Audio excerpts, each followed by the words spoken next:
Hey guys, it's Eric with the Miller Park Minute, where we're throwing strikes and getting likes, hitting dingers and getting listeners. Back again with another episode. This is your only Brewers Daily podcast that exists in the interwebs. So we are on every morning, 5:30 a.m. Central Standard Time is our upload time. We're on Apple, iHeart, Amazon, Google, Pocket Cast, you name it. We are there. Spotify, Anchor. So today, this is a dual episode day. I recorded two. So this is actually being recorded on Sunday. We had, well, depends on how I air these, but Bart Winkler and my good friend, he has his own podcast. He starred in my Superfans documentary. So if you haven't seen that, Milwaukee Brewers Superfans, it's on the YouTube channel here. Go check it out.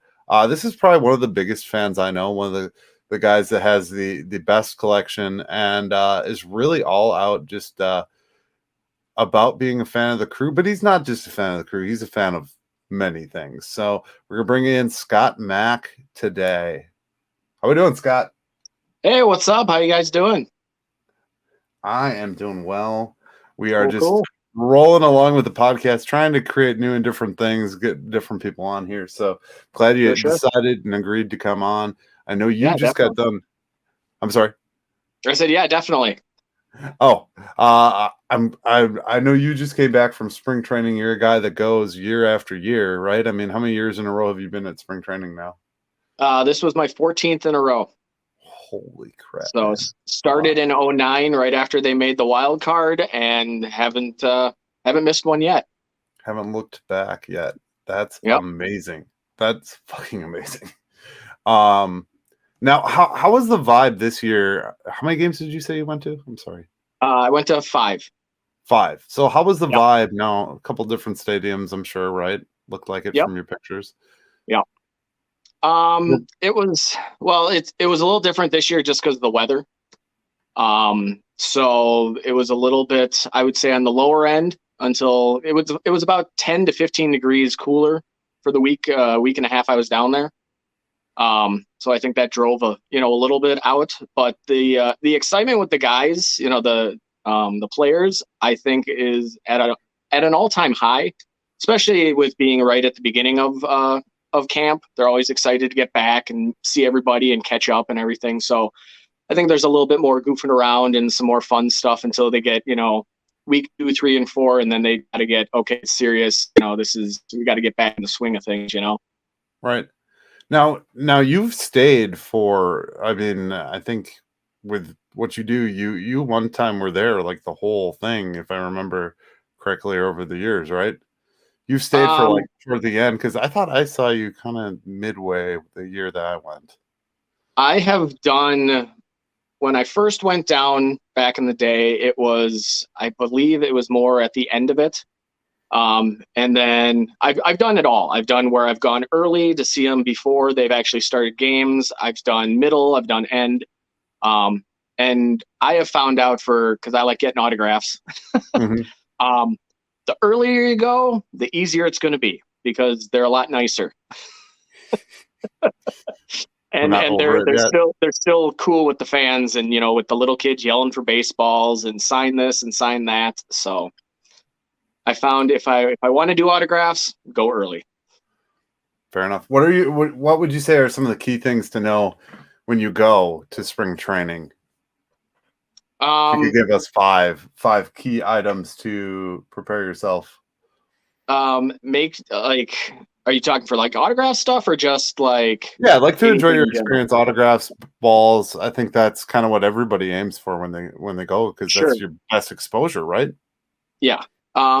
Best thing is you want to get there early to get a spot, because now they have the net up, so they only have like a good. It's probably like the front row and like one section that they actually lift the stuff up where they can actually get to the players, and then when this game starts, they put it all back down. Then, so that's one. Make sure your pens and Sharpies are working and have the tops off and ready for the players. Make sure you got the right kind of baseballs instead of the plastic ones, like that got all the logos and stuff on them. Go for the major league ones. It's better leather. Right. And just my big thing is over the years, get to know the players. I know there's a lot of kids there, with that have, that are coming out in 99 jerseys and stuff. But if you can get to know some of the guys and their first names, and you're calling out their first names instead of just their jersey numbers, or like, hey, can you just sign this? I don't know who the heck you are. Right. I've learned that they'll come over to you and actually, be with you with that, because they're, oh, you know who I am. All right, I'm going to come sign your stuff for you. So Right. I think that's kind of the common theme is a lot of people just go up there and, grab for anybody. I remember one time back in the day, I was getting like, I think it ended up being David Risky, and like I had no idea. Like I knew he was a bullpen guy, but I had no idea that it was David Risky. Sure. And I was like, I looked it up afterwards, and my buddy's like, "You got David Risky? Where was David Risky?" And like, right. I had no idea at the time, but yeah, I think that's key. Now, do you always stay right there, or do you stay further away? I stay out in Gold Canyon, which is about a 45 minute drive to at least the Brewers ballpark. Okay. Some friends that I met down there years ago used to live in a condo out in Scottsdale, and then they moved to this beautiful house alongside out in Gold Canyon. So I just stay out there. They let me stay for free, and they got a pool, a hot tub, 2 amazing dogs, and a great bar. So it's like paradise. Sure, sounds excellent, especially for that kind of experience. Yeah. Even though there might not have been as much sun and fun, it was probably still warmer, and there wasn't feet of snow on the ground like there was here, right? 100%. Yeah, they got some snow up in the mountains, but nothing like they got to get the plows out. So yeah, that's good. When I went, I stayed within like 5 minutes. It was Motel 6, like right around the corner, and that wasn't. sure. It's probably a more questionable neighborhood. Well, there was a corner van at the Motel 6 one of the mornings. Yeah, it was. We had fun regardless, but it was questionable at best. Yeah. So that's kind of what I've noticed is the neighborhood. Yeah, the first couple of years when I was doing hotels with my crew and stuff, it was whatever we could get, the most people in for the cheapest. And yeah, we had some where it was like, make sure you take everything out of the car, put it in the room, don't leave any bag. It's like, all right, but we all survived, so it's all good. Right. And I think that's what it comes down to at the end of the day is just having a fun experience, and what better fun experience than the best exposure possible. Now, do you find, I've been there, so I mean, do you find like wandering between the fields and because I think fans have access to the like where the guys warm up and where they the pitchers are practicing, and I never went to that back field, but I know that's available too. Yeah, all the minor league fields over there when you walk up from the parking lot. They got the batting cages out there. They got the I believe 2 pitching areas, and then the 4 backfields also out there. Was there? I mean, is there players wandering around back there? Or is it? Oh, there's constantly walking back and forth from the main clubhouse over to there. But again, it's all those guys that are in low A, or you have no idea unless you knew them growing up with the team or when they got drafted or something. Then it's like, I have this kid is 21 years old and coming from whatever high school. I have no idea. Right. Or a lot of those Dominican-based guys that don't speak a lot of English, and you probably don't know them too well. Right. That's my guess. Do you have anybody right now? And I remember when we talked during that documentary that you had some guys you had a relationship with Corey Hart and a couple of the bullpen guys from back in the day. I saw that you had actually Stetter is still around, which I found really weird because I thought Stetter was like early 2000s. No, he actually just got promoted to the Royals bullpen coach. So he was with their AAA crew the last couple of years, and he just got promoted. So he's back in the show. So I messaged him and I said, hey, the Brewers are playing out in Surprise. He's like, do you need tickets? I was like, yeah, I need 2. All right. They're already there waiting for you. I said, okay, well, I got a couple things for you to sign. So he's like, I got you. So I found a couple. Cool. Yeah, I found a couple Royal nameplates from spring training for the past 2 years that he signed for me. So That's super cool. Yeah, if you ever look at your stuff, I mean, gosh, the collection is crazy. That yeah, I video, need that another room.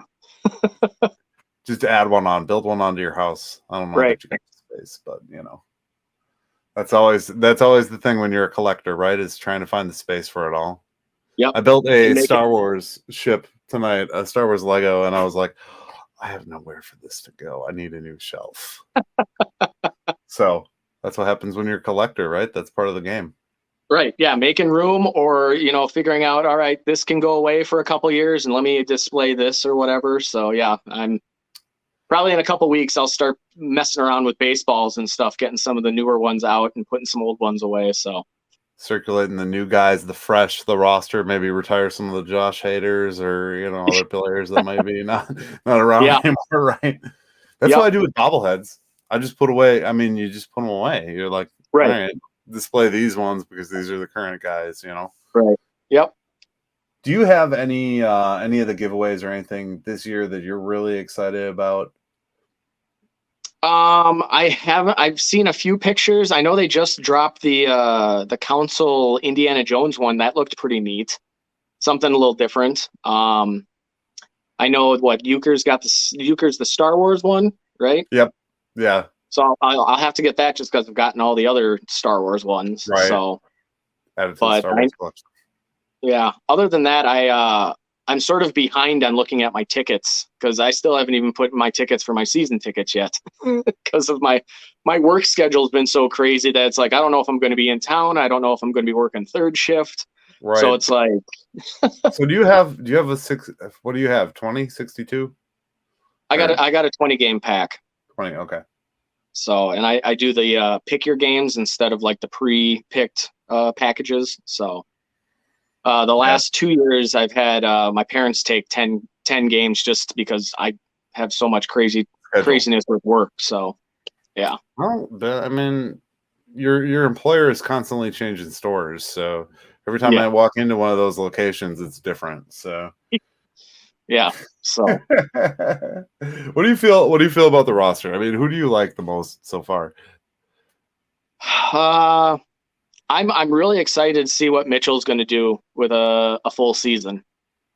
Especially with now Tyrone down for it looks like the first month they were saying of the season because of his elbow.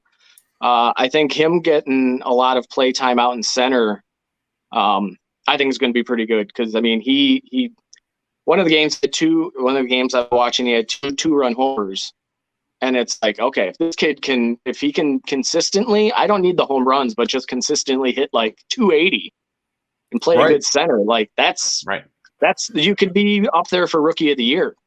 And that's better than we've had because the first year with Kane was good, and Kane put some consistency in center field, but at the same point in time, he had a hard fall off, and that was the tough part. It felt it went quick with him. It was like, okay, right. I still love the guy, but ouch. Well, and that's what's so hard with a player like that. It's like you want to keep rooting for him, but he's hurting your team every time he goes out there. But it's like right. It's like, ooh, he's our guy, but ooh. I see Naquin was out today with a shoulder. I'm sure that's probably nothing major. Hopefully, probably just a spring sprain. Spring sprain. Spring sprain. And then we got Ashby out, and we got Alexander out, and I don't think those are as big of pieces. But I'm curious to see if Small gets some kind of role, or if they use this Bryce Wilson guy. Was there anybody that stood out to you that looked pretty ready to go of the pitchers or anything like that? Everybody looked pretty rough. Besides, like your main, like Burns looked pretty darn good. Peralta looked pretty good. The other, what did he start yesterday? I think it was. Mm-hmm. Yeah, he looked pretty darn good. Williams looked pretty good in his one inning that he did. So I think the main guys are looking okay. Bullpen, I don't know. It's going to be you're going to have to find some pieces and some guys that I think it's going to be a revolving door with some of those guys. Right. Sort of like go with the hot hand or, something like that. So I was just looking to see what Woody did. Woody struck out 2 in 2 innings, gave up a hit. So nothing major for Woody. Lauer gave up 4 runs though. Well, it's spring training. I mean, we can't judge it by this. I mean, we're at a stage here where we're just watching guys play, Right. And some of those guys you put them in for those innings, and the guys that they're batting against aren't going to make the team at all, and they're just going up and they're swinging their hardest to make them look good. So Right. Do you feel, I mean, now you're a season ticket holder, have been a season ticket holder. Do you feel like they're still like doing everything they can to earn your business? Are they still putting out on that front at least? Are they putting the effort in there? Because it seems like the major fan events, like the on deck's not there, like the Arctic tailgate wasn't there, and I know that's not necessarily the hugest of events, but it feels like they're kind of just slacking. Like they didn't even announce tickets were going on sale till like, what was it, a day beforehand maybe? Right. Yeah. I think they're still trying to figure out with the COVID stuff, where it was, can we do this? Are people going to show up? Are people just going to just do everything online and not deal with it? But, like the on deck thing, it seemed like they had to switch it every year to try to do something new. And then they always would fail at it. Like, hey, we're going to split this between, the different levels of the Wisconsin Center, but then you can't go to the other things because you're trying to do the other stuff and try to cram it all in one day instead of having like a Saturday and Sunday, like a whole thing event where it's like, hey, if you want autographs, come on Saturday. If you want to hang out and do other stuff with the players, that's on Sunday. So, because, like Twins Fest, that's a 2-day event that back in the day, and they always had a huge turnout because it was well done. And I think the Brewers just never could figure out the key things to do because they were always trying to change it because they were like, oh, well, this didn't work, so let's try this. So they never could get on this right page with it. So right. I think the Cubs do it. I think I saw like the Blue Jays had one that was like 2 days long too. Yeah. And I think that just times out better because you try and rush yourself, I think. Right. Yeah. And like, if when Braun was the big autograph, and they'd always have them at the end of the day. So you literally would be sitting for 12 hours just to get that one autograph, and you wouldn't be able to do anything else. Like, that right. Seems like a waste. You had to be in that line at like 9 a.m. Right. Otherwise, you weren't going to be in the, what was it, 250 or something like that, I think it was. Yeah. The first 250 got one. Yep. Yeah, you get the little certificate thing. Yeah. Yeah, and then you had to wait, and people got angry. And then then the whole thing is you got to pay to get in, then pay for all the autographs, and then it's like, have it free, and then you pay for your stuff. Like that, I don't understand why that was such a. Or even, season tickets. With your season tickets, you get an entry for that. But no, I still had to go and pay my $20 to get in on top of all my autographs. It's like right. Just a bad vibe. Yeah. Do they still do like they used to do like a perk package with every, like if you renewed early, you got like a blue package or a silver package or something like that. Is that still available? Yeah, I get 2 rewards for being my 20 game pack. And it's usually last year I did where I got all the giveaways at once, so I wouldn't have to go to the giveaways. I just got them all, so I got all the bobbles and the t-shirts and that kind of stuff. Okay. And then you get like autograph sessions or just pre-autographed pictures and stuff, which I've done over the years. So yeah, I've seen different things of those on the collector pages. So yeah, they do golf shirts and like that kind of stuff, but yeah, I always try to go for the autographs or I don't have to, all the giveaways. So it's like, I don't have to be there every single Sunday. Right. Well, now, what do you think? They changed it to Saturdays. So, right. What's your thoughts on that? I think it's a smart thing because Sundays were so crammed with all the kids running the bases. So you had your fans that want to get your bobbleheads and your giveaways and stuff on top of all the kids. And then, a family of 8 are coming in and getting 8 bobbleheads. And the one guy, that's behind them, they're like, oh, we ran out of bobbleheads. But that whole family got 8 because they started just doing, it wasn't an all fan. It was, the first 25 or 30,000 or something. Yeah. So I can see what they're trying to do there, try and get the kids out of there and then maybe bump up the ticket sales for Saturdays. So. Yeah, makes sense in a way. Yeah. Okay, so now that you've gone and experienced the pitch clock and everything like that, what would you say, would you, because you've done this 100 times at spring training, was the experience the same? Did you feel like it was less time that you were at the ballpark, or did you really notice? I mean, I didn't really notice. I know they were talking about how games were ending about 20 to 25 minutes on average quicker.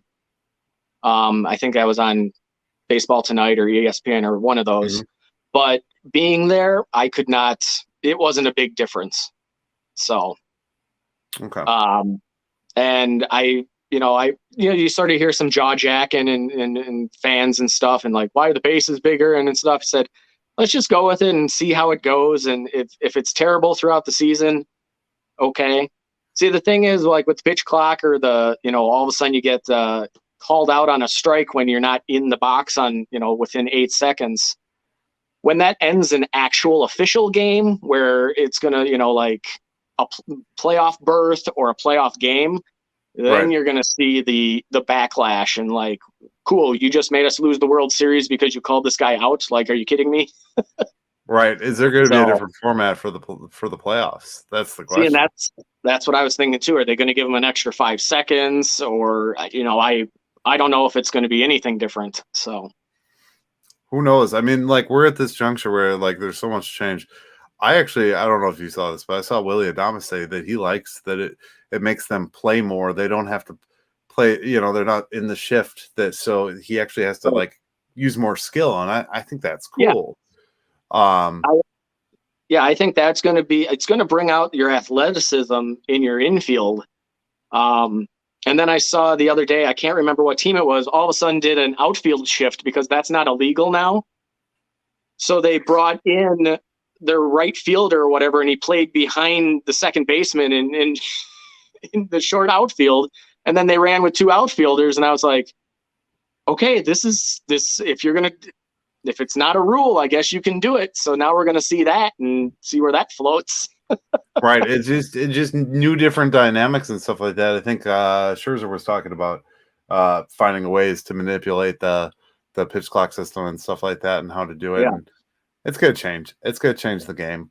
When you were watching action, I don't know how much of the time you spend watching action. Did it seem like the at bats, the innings went quicker, or did it feel pretty well the same? Yeah, pretty much the same. In between innings, I could feel a little bit rushed there. I think it's like 2.5 minutes you have in between innings to get everything. So you could sort of see like the catchers getting ready quicker and running out to get warm-ups and everything. So I could see that, but again, it didn't feel as a fan sitting in the stands much different. So now, was there any indication that they were going to cut off beer earlier or anything like that, or does it feel like that's going to stay the same? I think that'll still stay through the 7th inning or whatever, however they have it. Yeah, I think that's still If they get much quicker, we might be in trouble. That's what I was thinking. I was like, I wonder if this is going to affect anything. Is the spring training like the setup for food pretty well the same like as it is at the stadium, or is it kind of different? Yeah, I mean it's your normal ballpark food. If you go to the other stadiums, they'll have different stuff. The Brewers, after they did their remodel, they've sort of got rid of their like side vendors that they would have out on the outfield and stuff. So when you get a big crowd, they have really slow lines for getting food. So it's sort of like you get into the stadium, you get your food right away, and then you sit. But yeah, I mean, it's your ballpark stuff: hot dogs, brats, nachos, pretzels, that kind of stuff. So I don't have the specialty stuff like they used to. Yeah. Gotcha. But you go to other stadiums, like I said, they'll have, like actual vendors, sort of like food truck vendors there with tents and stuff, cooking their stuff, barbecues and tacos and that kind of stuff. It's just Brewers have just said we're going to do our thing, and that's what we're doing. They're stubborn on certain tactics, aren't they? They want all the money coming right to them. They don't want to be forking anything out to anybody else, I guess. All right, we'll wrap up with this. What do you think, if you were to predict it right now, just not seeing any actual games played or anything? I mean, practice games, obviously, spring training. Where would you think we fall? What are some predictions that you have for the season? Any hot takes on anything you think is going to happen? Trades, extensions, anything? I think it's going to be a battle between us and the Cardinals. For the division. And I don't know. I don't know if we have the manpower to take the division. I don't know how everything's going to turn out, especially with Burns now, with all the stuff that went on with him. Mm-hmm. I could see, if we're floating towards the downward at the trade deadline, trade him at the trade deadline and get a nice haul for next year, which I would hate, because you keep those guys as long as you can and build the team around them. But yeah, I think it's going to be going back and forth with us and the Cardinals. I know the Cubs got stronger, but I think they're still pretty weak in their pitching. And the Reds and Pirates are already been eliminated from the postseason. So 4 games played every year. Yeah. Every year. It's almost gotten to the point now where over the last 5, 6, 7 years that it's become, pretty standard. I mean, the 3 top teams are going to be the 3 top teams fighting it out, and then down the road. If there was anybody that you could extend right now of the 3 big ones, or even maybe a guy that's not one of the top 3, would you? Part of me now says, like, just extend Devin Williams. Sign Devin Williams a little longer, or shore him up for the end so we don't have to go through arbitration with him, Sure.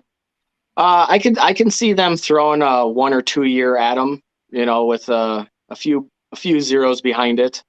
But the thing with closers, I mean, it's almost a dime a dozen now. You get with some of these young kids that have a crazy fastball or a crazy, changeup or something, and you blow their arm out for a year, and then you'll see what you got the next year. Maybe they are still good and you roll with them for 2 or 3 seasons. And, it's not like back in the day when it's like, hey, you're going to be our closer for the next 7 years. It's true. Because with those contracts, it's hard to pay a guy that, only works 50 some innings or whatever, $20 million. Right. So, no, I would like I said, I would love for them to give Woody and Burns good contracts, keep them here, build a bullpen that's an amazing around them, and then you fit your pieces together for your other 9 guys, So pitching wins World Series. Yes, it does. Yes, it does. So that's what I would do. Just looking. I was looking. I'll give you. What is the name of it? What's the name of your podcast? Triple B Nation presents Bacon Bits. Bacon Bits. Okay, I was trying to figure it out. So if you want to listen to, it's more of a comedy hour than anything. I would say it's really a comedy hour, and it's great. I mean, it's not PG. So if you're looking for something PG, it's not that, but it's funny, it's entertaining. And you guys do a really good job with it. So it's guys hanging out at a bar talking, right? Literally. Right.